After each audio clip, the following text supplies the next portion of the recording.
All right, buckle up. It's going to be a long one. The story of Daedalus.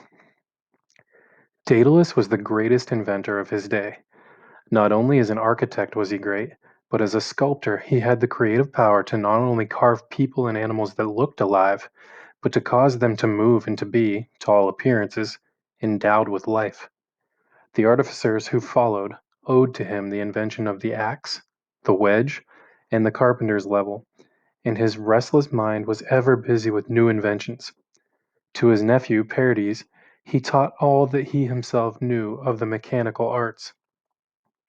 Soon it seemed that the nephew might actually equal Daedalus in his inventive power. As he walked by the seashore, the lad picked up the spine of a fish, and having pondered its possibilities, he took it home, imitated it in iron, and so invented the saw. The excited Perides brought his fine invention to his uncle's workshop. Instead of feeling joy and celebrating the invention, Daedalus realized that his young nephew was gifted with inspiration that might grow to excel his own. This was too much for the elder man's jealous spirit. A few days later, uncle and nephew stood together on the top of the Acropolis, and Daedalus, murderous thoughts bubbling up in the jealousy in his heart, pushed his nephew from behind, causing the boy to tumble from the precipice. Down, down he fell, knowing well that he was going to meet a cruel death. But Pallas Athena, protectress of a clever craftsman, came to his rescue. Protectress of all clever craftsmen came to his rescue. By her will, Perides was turned into the bird that still bears his name, and Daedalus beheld Perides, the partridge, rapidly winging his way to the far off fields. We're too far in. I'm not starting over. Since then, no partridge has ever built or roosted in a high place, but has nestled in the hedge roots and amongst the standing corn, and as we mark it, we can see that its flight is always low. For his crime, Daedalus was banished from Athens. Yeah, that's where Athena's from. In the court of Minos, king of Crete, he found refuge. Offering the saw as a wondrous new tool to benefit the people of Crete, Daedalus immediately won the favor of King Minos and his royal family. Daedalus soon became a favorite of the royal daughters, Ariadne and Phaedra, who were mesmerized by the dolls Daedalus created for them because the wooden figures were built with hidden springs that allowed them to dance and wave and blink. Queen Pasiphae was also charmed by Daedalus's inventions, including a perfume container that played music when it was uncapped, and a bejeweled mirror that allowed her to see the back of her head. She had never seen such clever trinkets and often lingered in Daedalus's workshop, hoping to learn more about the interesting inventor. Over time, Daedalus and Queen Pasiphae became friends, gossiping and chatting away the afternoons. Pasiphae grew more and more curious about the events that led Daedalus to leave Athens, but he would always sidestep her questions, saying only that he had lost Athena's favor. "Oh, all I ever hear from Minos is gods and goddesses. Be reverent of the gods and goddesses," Pasiphae complained one afternoon. "I tell you, I am sick of hearing such talk. Intelligent people, like us, know that we are the ones who create our successes, right? I am so tired of giving the credit and the blame to the gods." "Now, now," Daedalus said, "please don't say such things, Pasiphae. The gods will hear you and be angered." "I am baffled to hear such an intelligent man say such things," she said. "A skilled craftsman like you is as talented as Hephaestus, are you not? And I am as beautiful as the mythical Aphrodite, don't you agree?" Daedalus stood awkwardly, not wanting to offend the gods or his queen. Pasiphae continued, taking Daedalus's silence as agreement. "And love is the biggest lie of all. Aphrodite's power falls on us all, they say. Yet here I am, a beautiful woman tied to a pompous king who loves only the sound of his own voice. This love that people speak of is a falsehood. I've never felt it, and I never will." Daedalus consoled the queen, and deftly changed the subject, distracting her from her misery with this newest invention, a gossamer threaded parasol that opened on its own whenever it was touched by sunlight, and closed on its own when placed in shadows. The conversation ended, but the damage had already been done. High upon Olympus, Aphrodite had heard everything, and now Queen Pasiphae would be punished. She placed a spell over Pasiphae, making her fall madly in love with a prized white bull. This is where things get a little weird in mythology. Sometimes stuff just is kind of weird. You gotta bear with me. The king Minos kept on the royal grounds. Pasiphae was drawn to the bull by an inexplicable attraction and in time gave birth to a son who was half bull, half man. Told you it was weird.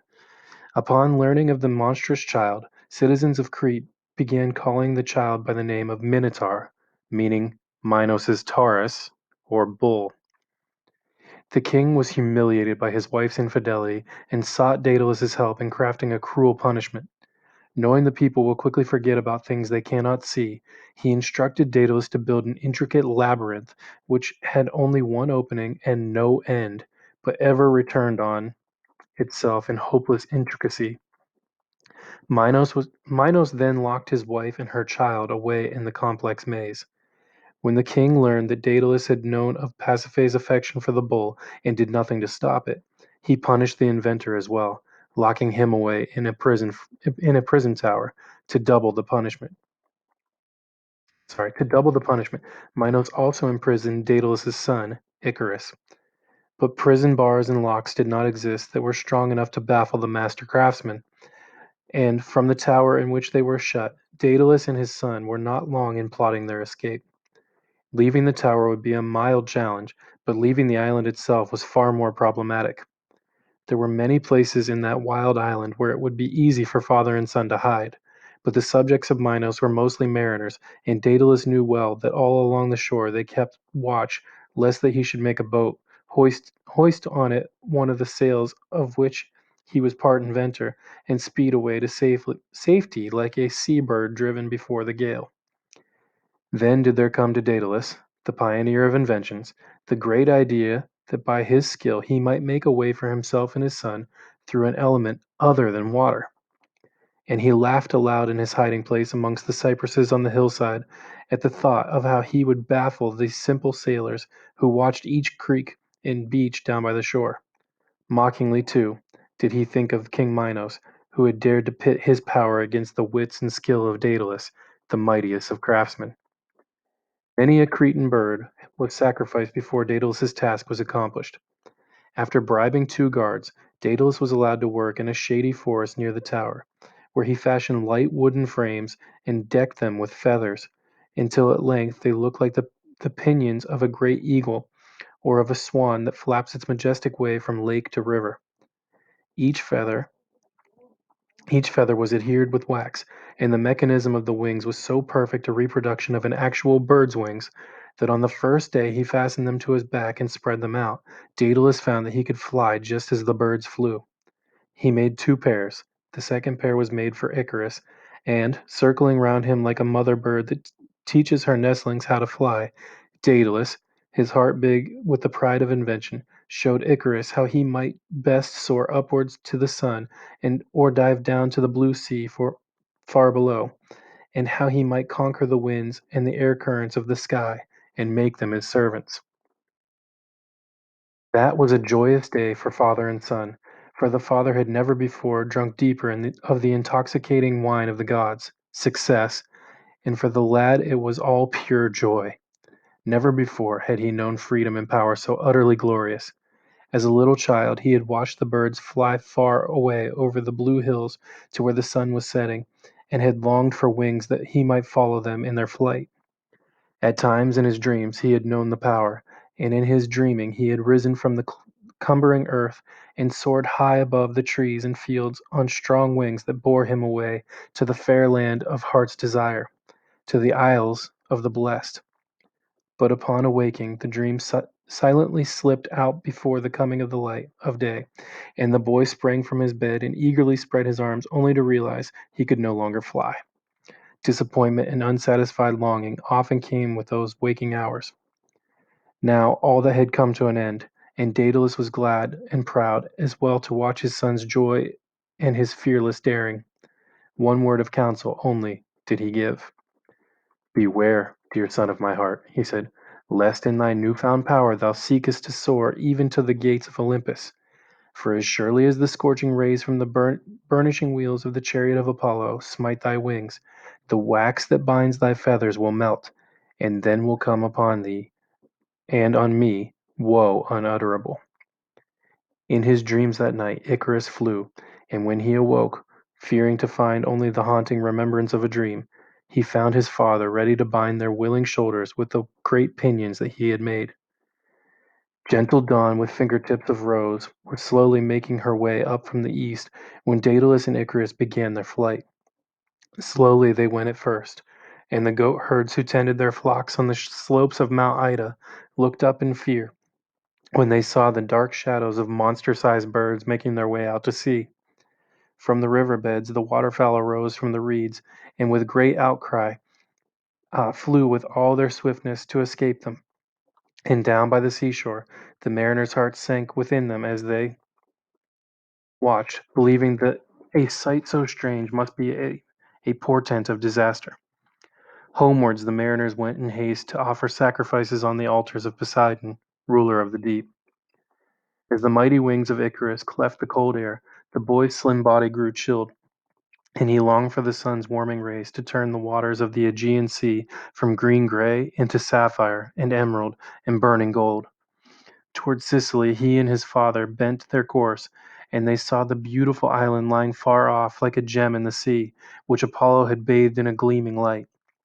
With a cry of joy, Icarus marked the sun's rays as they painted the chill water, and Apollo looked down at the great white-winged bird, a snowy swan with the face and form of a beautiful boy, who sped exulting onwards, while a while a clumsier thing with wings of darker hue followed a ways behind in the same line of flight. As the god looked, the warmth that radiated from his chariot touched the icy limbs of Icarus as with the caressing touch of gentle, life-giving hands. Not long before, his flight had lagged a little, but now it seemed as if new life was his. Like a bird that wheels and soars and dives as if for lightness of heart, so did Icarus, until each feather of his plumage had a sheen of silver and of gold. Down, down he darted, so near the water that the white-tipped waves almost caught at his wings as he skimmed over them. Then up, up, up he soared, ever higher, higher still, and when he saw the radiant sun god smiling down on him, the warning of Daedalus was forgotten.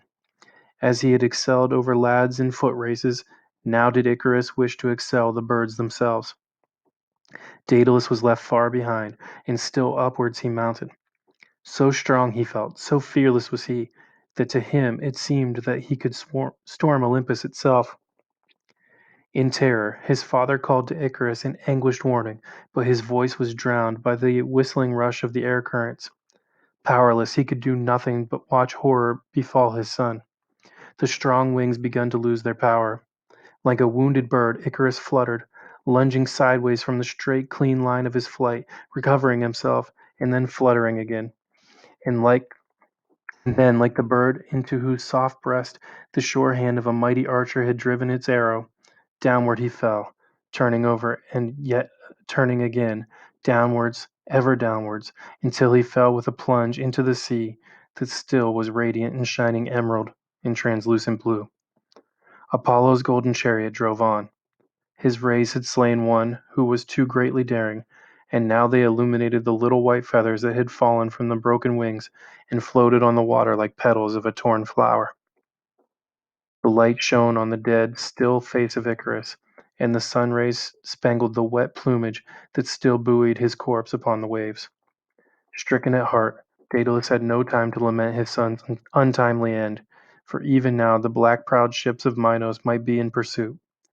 Onward he flew to safety, and in Sicily built a temple to Apollo, and there hung up his wings as a propitiatory offering to the god who had slain his son. And when gray night came down on that part of the sea where Icarus met his demise, still there floated the body of the boy whose dreams had come true. For only a little while he had known the exquisite realization of his dreams. For only a few moments he tasted the sweetness of perfect pleasure, and then, by an overdaring flight, had lost it all forever. The sorrowing Nereids sang a dirge over him as he was swayed gently hither and thither by the tide, and when the silver stars came out from the dark firmament of heaven and were reflected in the blackness of the sea at night, it was as though a velvet pall, silver decked in his honor, was spread around the slim white body with its outstretched snowy wings. So much had he and his father dared, yet so little was accomplished.